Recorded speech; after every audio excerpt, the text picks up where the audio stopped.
Well, it's personal between me and you, and I'm going to do you some serious harm, you big stiff idiot.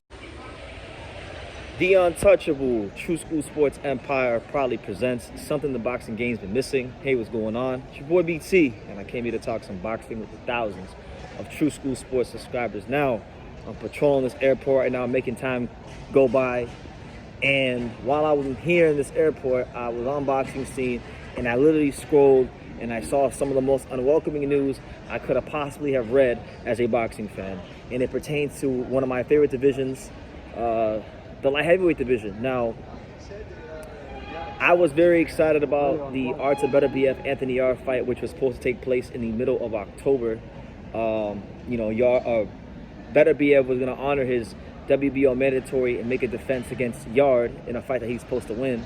Would have been a good fight, but now that's not going to happen as originally planned because Artur Beterbiev has suffered an injury and he will not be boxing for the year. So in the intermediate time, Anthony Yarde will in fact be taking on like a stay busy fight. If he does what he's supposed to do and wins that fight, then he will fight Beterbiev probably in the first half of 2023. But here's why this whole injury with Beterbiev is now going to throw off the light heavyweight division and further muddy up the waters for us to get an undisputed champion at light heavyweight.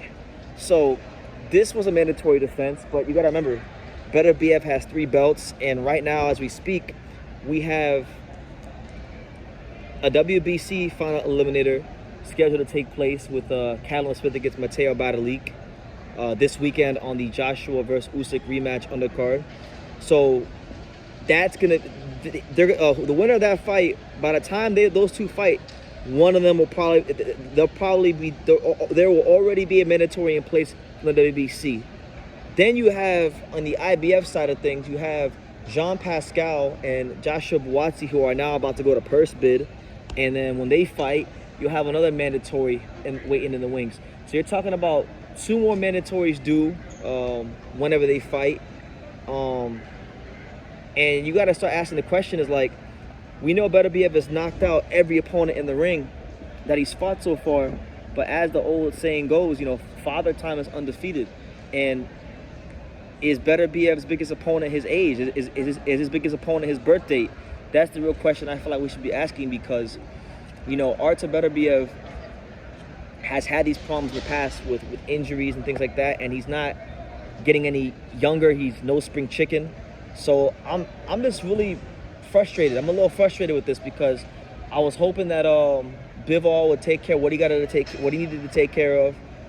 Beterbiev would take care of what he needed to take care of with Yarde, and then we could just get to undisputed between Bivol and Beterbiev, and they could work out deals with sanctioning bodies and things like that. At least if the fights would have happened as originally scheduled, then there would have been that opportunity to go for the undisputed fight. But now, I really think you can damn near stick a nail in the coffin. There is no way in hell Beterbiev versus Bivol will ever happen. I don't see it at this point because there's too many mandatories due, and then even if the mandatories weren't due, you have a lot of issues between Eddie Hearn and Bob Arum making that fight happen as far as what network it's going to be on, all the fake politics that go into these negotiations.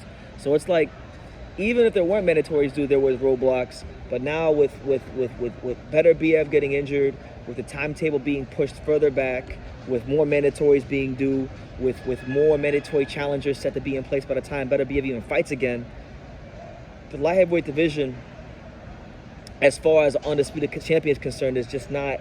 It's not in a great place. It's not fit for undisputed to happen anytime soon. And normally, look, I think in a lot of these weight classes, don't get me wrong, undisputed is a great accomplishment in boxing, but I really feel like if there was a weight class that needed an undisputed champion, it's this one right here, especially now when you factor in, Bivol beating Canelo. A lot of people just think Bivol is the best guy, but then Beterbiev has a 100% knockout ratio, the unblemished, perfect record where he's knocking everybody out.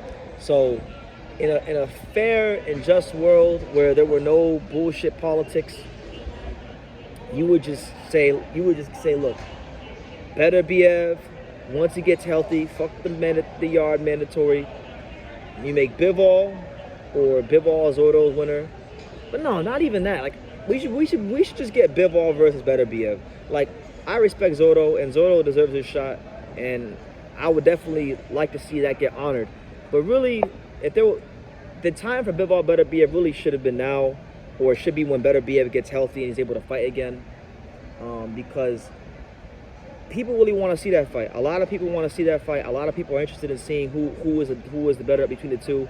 You got the boxing's purest boxer puncher taking on boxing's best knockout artist in Artur Beterbiev. So there really is no, in my opinion, there's very few, if any, better fights in boxing. And you know, you got to start asking the question too, like Beterbiev is getting injured in camp now, and he's what, like 36, 37 years old. I mean, how many more fights does he realistically have left? You know, does he have 3 more fights left in him? Because the wear and tear a fighter takes necessarily isn't always in the fights. Sometimes it's more so in the training camps and the recovery and all that type of stuff. You know, that's what really takes a lot out of the fighters is the training camps, the sparring, the road work, the strength and conditioning, all that stuff. That all does a number. Even if a fighter goes in the ring and he knocks the guy out in 1 round or 2 rounds, you know, it's really the training camps and all that comes with that really does the most on a fighter's body. So at his age, you start wondering, with the amateur fights he's had, long amateur career, he's had what, 18 pro fights, 17 pro fights, and more training camps than that. You know, Artur Beterbiev may not even have 3 fights left in him. So I just feel like boxing and the powers that be have to recognize this right now, and they have to do what's best, and they have to allow Beterbiev to get his shot at greatness, you know, and fight for undisputed, because that's really what he's here to do. So I'm gonna leave it at that. You guys, let me know what you think. Beterbiev gets injured. The Yarde fight is off for October. Yarde will fight a stay busy fight in the intermediate time. They will meet next year to honor the mandatory defense, and then after that, one of them will probably be due a mandatory defense after that, because the IBF and WBC final eliminators are scheduled to happen, or are about to be scheduled to happen. So a lot of confusion going on in the light heavyweight division, but that's the news. So leave your comments down below. Make sure you guys take the time to subscribe, because we're on the road to 50,000 subscribers, and I know what you guys hope. We'll get there quickly and swiftly. And like I say in every single one of these videos, you can love me or you can hate me, but I'm just a kid from Daniel. So until next time, take it right. Thank you for watching another video on True School Sports, the home of boxing. If you made it this far, do me a favor and do yourself a damn favor. Hit that subscribe button, and surely you will not be disappointed. You know, True School Sports bringing you the latest and greatest, the untouchable, you know, boxing content, interviews, news videos, breakdowns, live fight reaction extravaganza. We've got a great community of people here, boxing fans all over the world, from America to the UK to Australia, and on and on and on. So join the empire today. Hit that subscribe button. Take care and God.